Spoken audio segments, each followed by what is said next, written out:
When you were a child, a single summer lasted forever. The afternoons stretched out like whole lifetimes.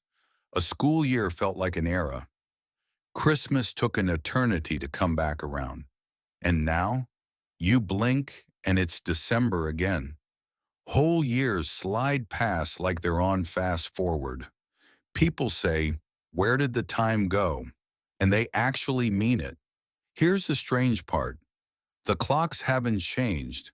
A second is still a second. An hour is still 60 minutes. The objective speed of time is exactly the same as it was when you were 7. So if the clock didn't speed up, you did. Something inside your brain is measuring time differently than it used to. And once you understand what it is, you can never unsee it. This is why your life feels like it's accelerating.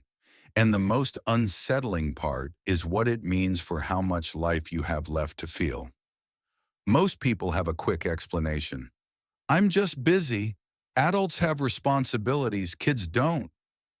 It sounds right, but it's not the real answer, because the effect shows up even in retired people with nothing but free time. It shows up on vacation.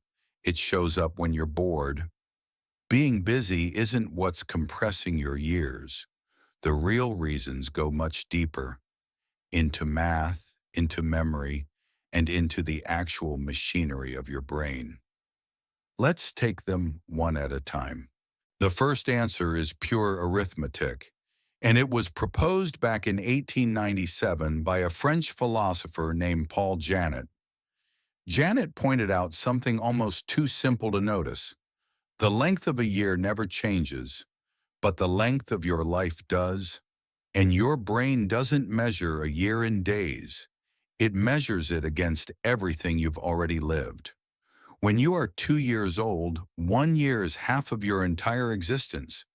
It's enormous. When you are 10, a year is 1/10 of your life. Still huge. But by the time you're 50, a single year is just 1/50th. A thin sliver of the whole. So that endless childhood summer and this year that's already half gone really are different sizes to your brain. Each new year is a smaller and smaller fraction of the total. The older you get, the faster it shrinks. By this logic, there's a haunting idea. The point where it feels like half your life has passed isn't at 40. It's somewhere around age 20. You may have already lived half of your felt life before you even finish growing up. But the math is only part of it, because time isn't just measured, it's remembered. And that's where it gets strange. Here's a question that sounds simple but isn't. How do you actually know how much time has passed? The only way your brain judges a stretch of time, looking back, is by how many memories it left behind. A period packed with new, vivid experiences feels long in hindsight. A period of repetition feels like it vanished. This idea goes back to the psychologist William James, who wrote about it in 1890. James noticed that childhood feels long in memory because it's full of firsts. Your first day of school, the first time you rode a bike, saw the ocean, lost a tooth. Every day was loaded with novelty, and novelty burns deep, detailed memories. But as you get older, the firsts run out. You've done this commute 1,000 times. You've had this Tuesday before. Your brain stops recording the details because there's nothing new to record. And a year on autopilot leaves almost no memories behind. So when you look back, it feels like it barely happened. This is why scientists find the reminiscence bump. When older people recall their most vivid memories, a huge cluster comes from roughly ages 15 to 25. First loves, first jobs, leaving home, becoming who you are. Your brain stored that decade in high definition. Most of the decades after it are compressed. So the cruel trick is this. A life full of routine is, in memory, a shorter life, even if you live to 90. The math explains it. Memory explains it. But there's a third reason, and it's physical. Your brain's internal clock is literally slowing down. In 2019, a Duke University engineer named Adrian Bejan published a theory called mind time.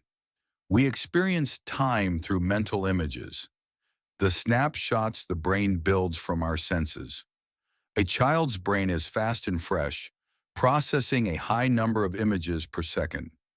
As you age, those neural pathways grow longer and more tangled, and signals travel slower. Your brain captures fewer mental frames in the same amount of real time.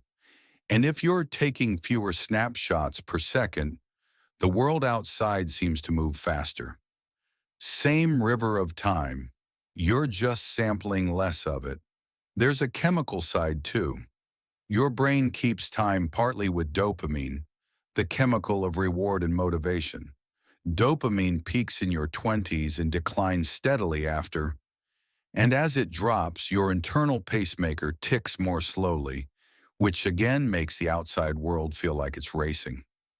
Some researchers, like the psychologist Marc Wittmann, tie our sense of time to the body itself, to the heartbeat, to breathing, to metabolism.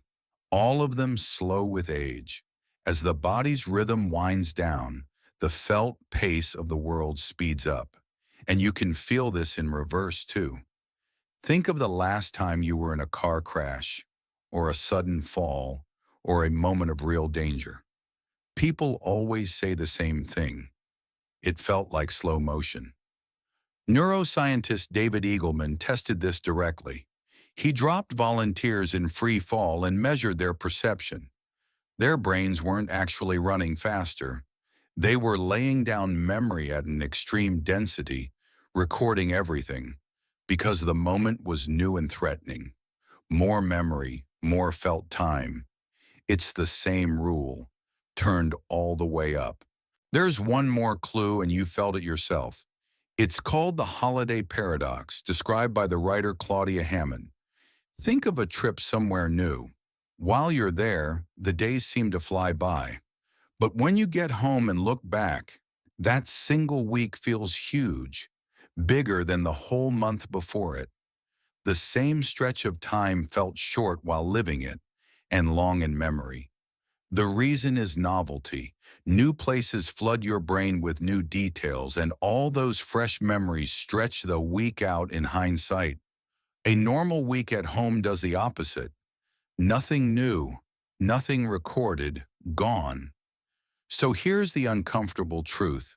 If the length of your life is measured not in years but in memories, then two people can live the exact same number of days and have wildly different amounts of life. The person who eats the same lunch, drives the same road, and scrolls the same feed every night isn't just bored. In the only currency that counts, remembered experience, they are quietly living less. And the person who keeps seeking the new is doing something close to magic. They're not adding days to their life. They're adding life to their days. That's the real reason time speeds up. Not because the universe accelerated, but because slowly, without noticing, we stop paying attention. We stop collecting first. So here's the part nobody tells you. You can fight it. Not with more time, with more attention. Take a different route home. Learn the instrument. Cook the unfamiliar dish. Travel somewhere your brain has no template for. Have the hard conversation. Do the thing that scares you a little. Every genuinely new experience forces your brain out of autopilot, and it starts recording in high definition again, the way it did when you were a kid, and every single day was a first. You will never get back the version of time you had at 7 when a summer felt like forever. That brain is gone, but you can still choose today whether this year becomes one more blur you won't remember, or a year so full of new things that, looking back, it feels enormous. The clock will keep ticking at exactly the same speed it always has. The only question is how much of it you'll actually be there for.